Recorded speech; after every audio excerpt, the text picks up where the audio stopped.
اصطفیٰ ما بعد فاعوذ باللہ من الشیطان الرجیم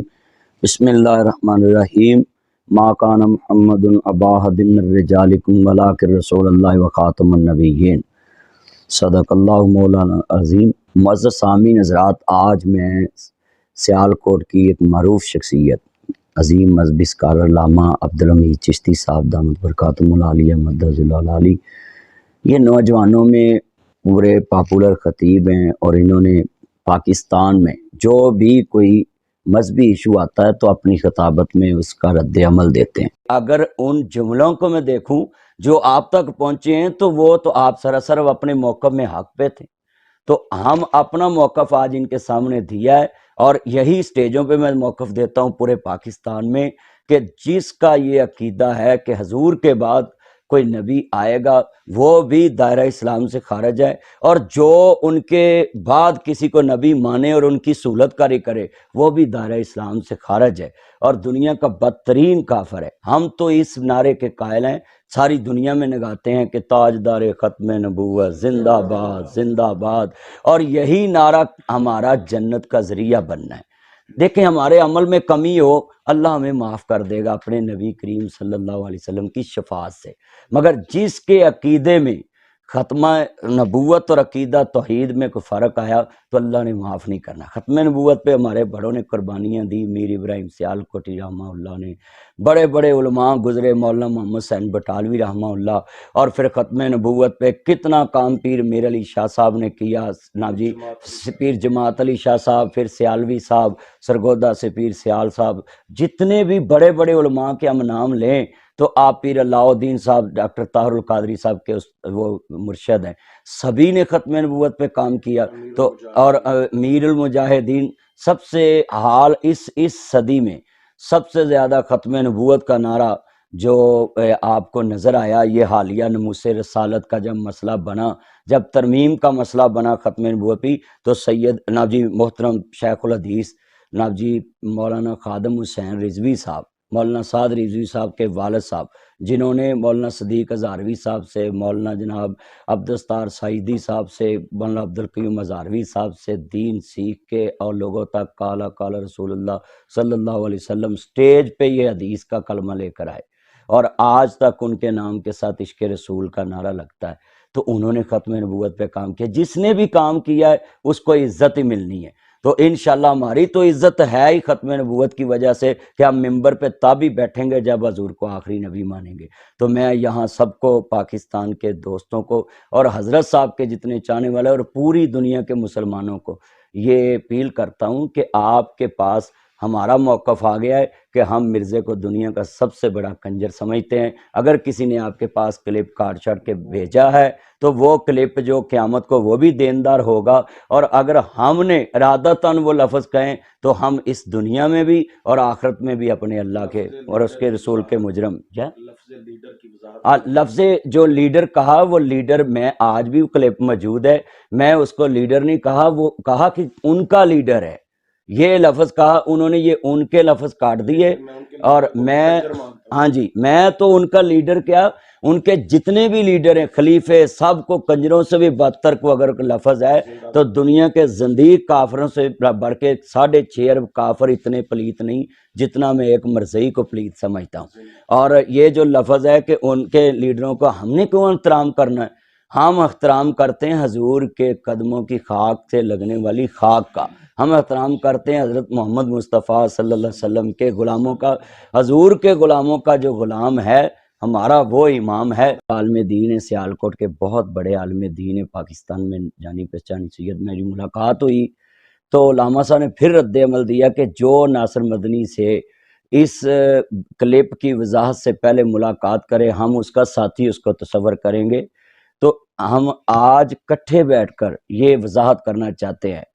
کہ میرے بارے نہیں، پوری دنیا میں کسی کے بارے بھی آپ کو خبر ملے کہ کوئی آدمی قادیانیت کو نوازے یا مرزائیوں کے حق میں کوئی بات کہے یا ان کے سلسلے میں کوئی ان کو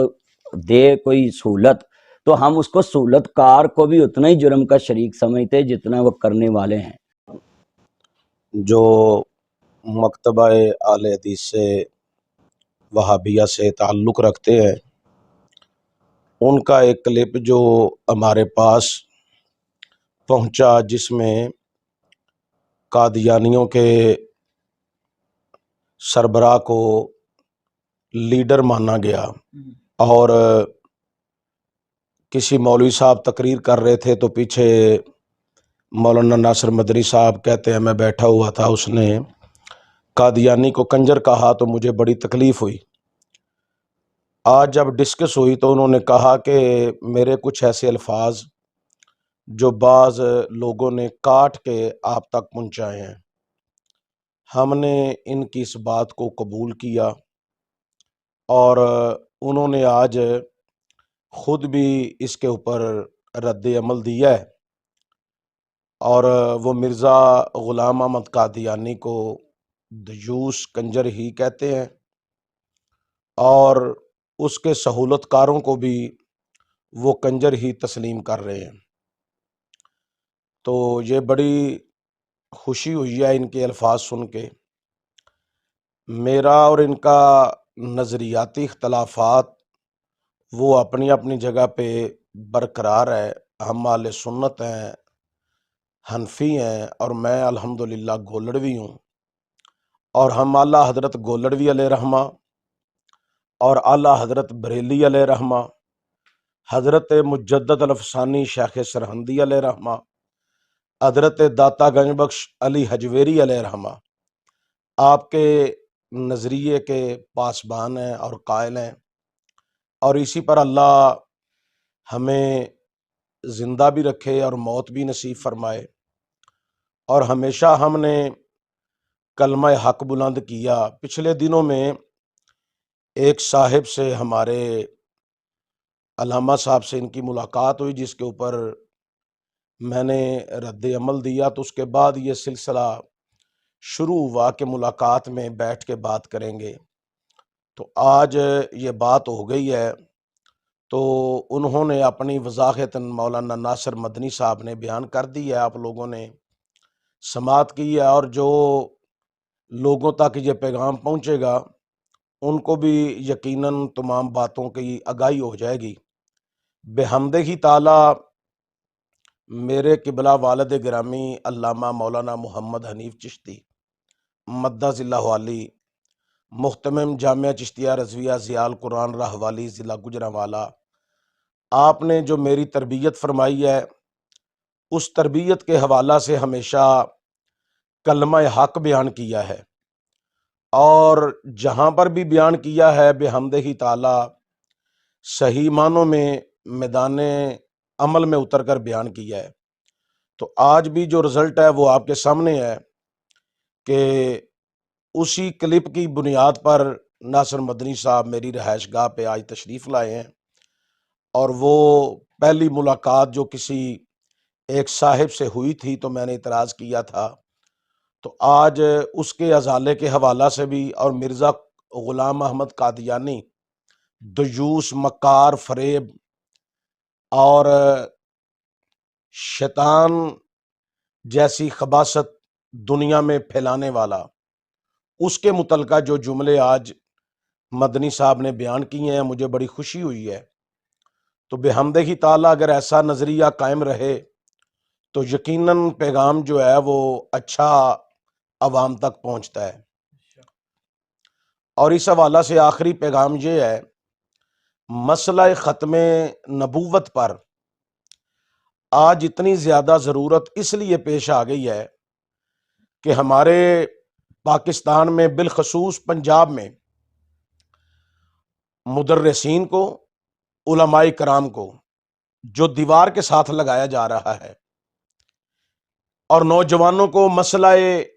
ختم نبوت کی حساسیت کا اب علم ہی نہیں ہے، اس لیے اس کے اوپر کسی حوالہ سے بھی ہم کمپرومائز کرنے کو تیار نہیں ہیں۔ کوئی بھی ختم نبوت کے حوالہ سے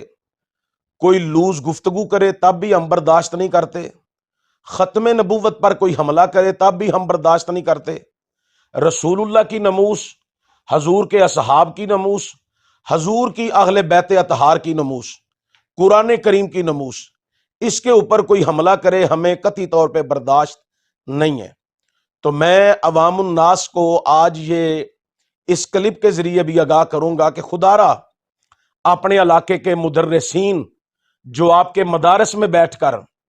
طلباء کرام کو پڑھا رہے ہیں ان کی قدر کریں، اپنے مساجد کے ائمہ کی قدر کریں، اور سلسلہ نعت خوانی ضرور کریں، کروائیں، لیکن ان لوگوں سے جو حقیقتاً عشق رسول میں گم ہو کر رسول اکرم صلی اللہ علیہ وآلہ وسلم کی ثنا خوانی کرتے ہیں۔ تو ساری ساری رات کا سلسلہ جو نعت خوانی کا ہے اس کو تھوڑا سا کلوز کر کے علماء کرام سے، مدرسین سے، قرآن و سنت کے حوالہ سے اصلاحی گفتگو اور قرآن اور فرمان سماعت کریں، تاکہ آپ کے اندر شعور پیدا ہو اور قرآن سمجھیں اور نبی کریم صلی اللہ علیہ وآلہ وسلم کے فرامین کو سمجھیں۔ اللہ تعالیٰ عمل کرنے کی توفیق عطا فرمائے۔ کچھ ایسے طلباء کرام مدارس کے اور کچھ ایسے غریب غربا جو محفل نعت میں بیٹھے ہوتے ہیں اور ساری رات جو سلسلہ ہوتا ہے اور جو اسٹیج کے اوپر ماحول ہوتا ہے اس کو دیکھ کر طلباء کرام کے دل ٹوٹ رہے ہوتے ہیں کہ انہوں نے پڑھا بھی کچھ نہیں اور ان کے پاس علم بھی نہیں ہے اور یہ علم رکھتے بھی نہیں ہیں، ان کو سنت کا بھی علم نہیں ہے اور شرعی مسائل کا تو ان کو ویسے ہی نعت خوانوں کو خبر نہیں ہے۔ تو ان کو اتنا نوازا جا رہا ہے اور ہم 8 سال 10 سال 12 سال دین پڑھنے کے بعد آتے ہیں اور یہ ہمارے ساتھ کیا سلوک کرتے ہیں۔ تو پھر وہ طلباء کرام دین پڑھیں گے یا دین سے بھاگیں گے، دور جائیں گے؟ اس لیے اس کے ذمہ دار وہ لوگ ہوں گے جو کثرت سے ساری رات محفل نعت کراتے ہیں اور ان نعت خوانوں کو ترجیح دیتے ہیں اور ان کو اتنے اتنے پروٹوکول دیتے ہیں۔ الحمدللہ ہم ہمیشہ اسٹیج کے اوپر وقار کے ساتھ گئے ہیں اور وقار کے ساتھ بیان کیا ہے اور وقار کے ساتھ نیچے اترے ہیں اللہ کے فضل و کرم سے۔ اس کی وجہ یہ ہے کہ ہمیں جو والدین نے درس دیا ہے، ہمارے اساتذہ نے درس دیا ہے، اور میرے شیخ کامل حضور نصیر ملت علیہ رحمہ آپ کا جو میرے پاس فیض ہے، اور علماء دین جو شب روز خطابات میں مصروف ہوتے ہیں، مدرسین جو اپنی عزت اور وقار کو ہمیشہ محفوظ رکھتے ہوئے دین متین کی خدمت کرتے ہیں، ان کی زندگیوں کو آج بھی 4 چاند لگے ہیں، اور وہی لوگ کامیاب ہیں جو دین متین کی سرفرازی کے لیے شب روز گامزن ہیں۔ تو اللہ تعالیٰ مجھے مزید اور دیگر تمام علماء کو بھی دین متین کی خدمت کرنے کی توفیق عطا فرمائے۔ اور آج مولانا ناصر مدنی صاحب یہاں پر تشریف لائے ہیں، انہوں نے اپنا موقف بیان کر دیا ہے۔ تو ہم نے جو ان کے خلاف وہ ان کے کلپ کے اوپر گفتگو کی تھی، آج انہوں نے اس حوالہ سے بھی اپنے الفاظ بیان کر دیے ہیں کہ اگر پھر بھی کسی سے اس حوالہ سے لفظ لیڈر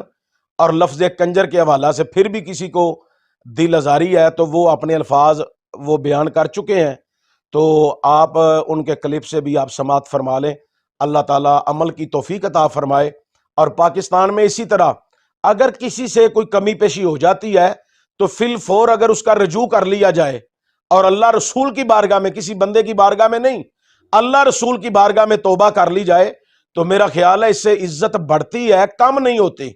تو آج مولانا ناصر مدنی صاحب نے بھی اپنے اللہ کے حضور اپنی التجا پیش کی اور عوام الناس کے سامنے بھی کلپ کی صورت میں اپنا بیانیہ ریکارڈ کر کے اپنا رجوع جو ہے وہ موقف کی صورت میں پیش کر دیا ہے۔ اللہ تعالی ہمیں ہمیشہ ختم نبوت کی حساسیت کو سمجھنے کی اور اس کو ہمیشہ عوام میں ختم نبوت کی حساسیت کو بیان کرنے کی توفیق عطا فرمائے۔ جو مدارس کے مدرسین اس وقت اپنی اپنی مسنت پہ خوبصورت انداز میں دین متین کی خدمت کے لیے